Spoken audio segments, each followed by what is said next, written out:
Hi, I'm Sean Malloy, and today I want to talk to you guys about my movement that I did for our policy change final project. And it is educating people on reparations, and reparations not just for Black Americans, but for all groups that the United States has disenfranchised. I want to start by telling you the goal of the movement. The goal of our movement is to spread the message and to educate people about reparations, not just for Black Americans, but for all groups that the U.S. has disenfranchised. The steps that we go about this are learning and educating ourselves and others on the history of reparations in the United States, acknowledgement of our country's wrongdoings, mobilization in groups to protest and educate, and supporting reparation bills and other movements.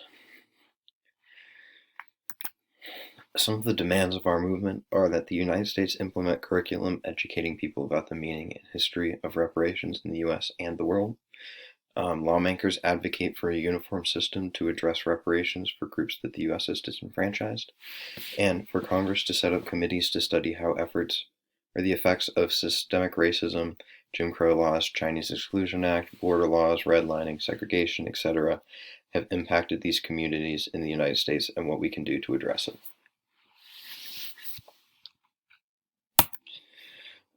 I thought we'd first start off by trying to learn some of the history of reparations in the United States.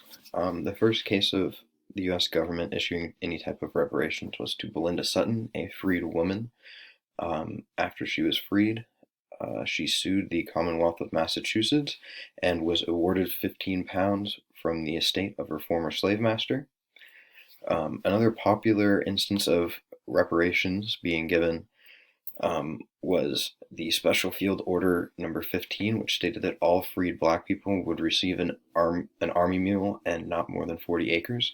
This was then shortly reversed by President Andrew Johnson, who then gave all of the land that was given to free slaves back to its Confederate owners.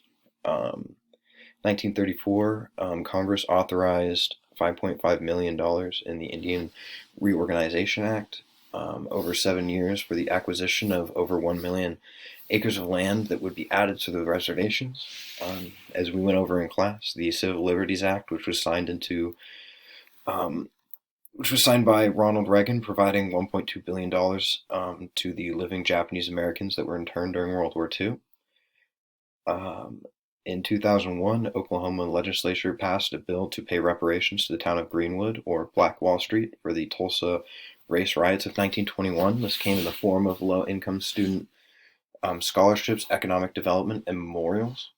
And in 2014 and 2016, North Carolina and Virginia became the first states to pay survivors of their forced sterilization and eugenic run programs. They were the first out of the 30 states that participated, and the only states to pay reparations to survivors of the state-run eugenic programs. I thought we'd go over some of the history of reparations activism. Some of the first activists for reparations were the Quakers during the colonial times, which insisted that slaves were entitled to compensation from their former slave owners. Warner Mifflin, one of the first notable abolitionists, advocated for cash payments, land, shared crop agreements for freed slaves. After the Civil War was when the reparations movement really got a kickstart, and it was due to the spearheading of many abolitionists like John Brown and James Redpath, who wrote about reparations in a lot of their works about slavery. And then we had cases of many former slaves suing the government, like the case of Henrietta Wood, who was kidnapped in Ohio after being freed from slavery and was sold back into slavery in Mississippi. When she was freed again, she sued in federal court and won.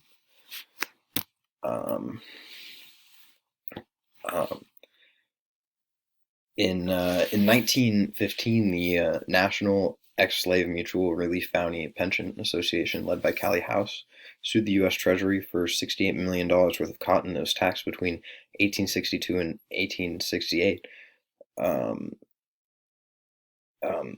under the grounds that these were produced by her and her relatives under involuntary servitude. They were denied, and Callie House was arrested and sentenced to 1 year in prison for fraud.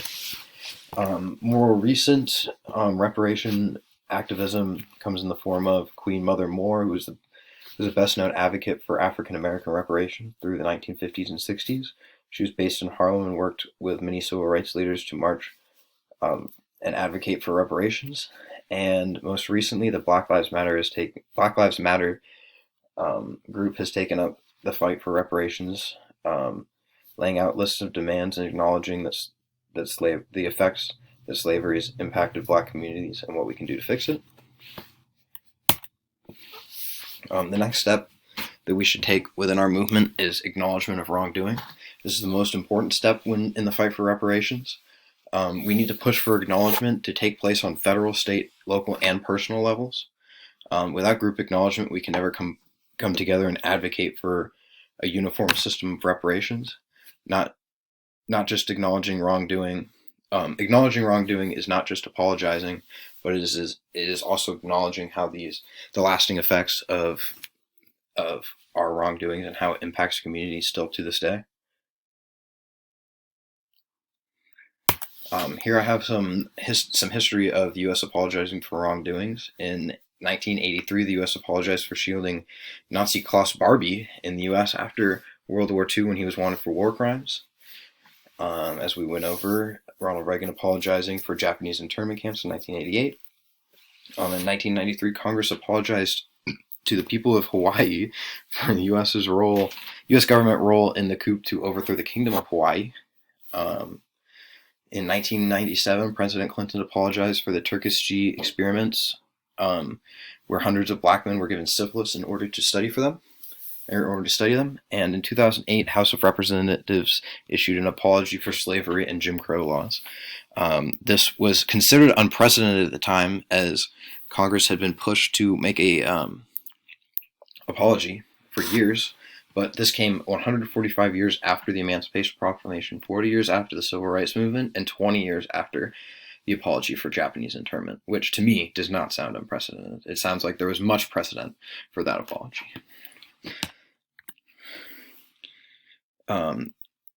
The next step that we can do is mobilizing. Our group would like to set up group meetings. We would like to meet at least 2 times a month to discuss future protests, ways to implement reparations education, and propose legislation to put forward to the government about reparations.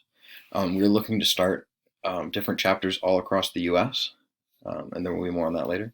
And we're going to set up protests. We would like to protest outside of state capitals every June 19th. To advocate for slavery reparations. We will be organizing mass letter sending campaigns to members of Congress to educate them about reparations and what they can do to advocate for them.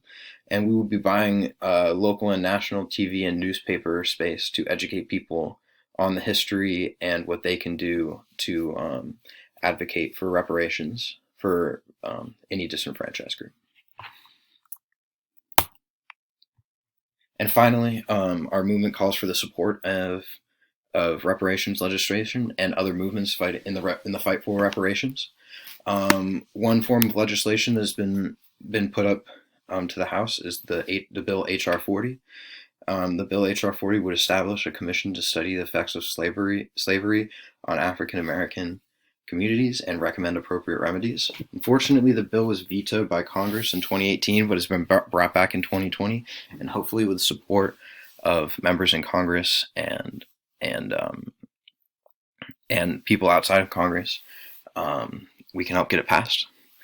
Another movement is the Black Lives Matter movement. It has taken up the main fight for reparations in the recent years, especially after the COVID-19 pandemic, demanding reparations not only for descendants of slaves, but for victims of racial police brutality. Supporting Black Lives Matter is crucial in our fight for reparations because it allows us a platform much larger than our own, to spread our word to people about reparations and educating them on the history that reparations has had here in the United States. Here I put my contact info, my email, my phone number. If you'd like to set up your own chapter in your city, or if you'd like to come to a meeting, please contact me, and and I would love to see you guys there.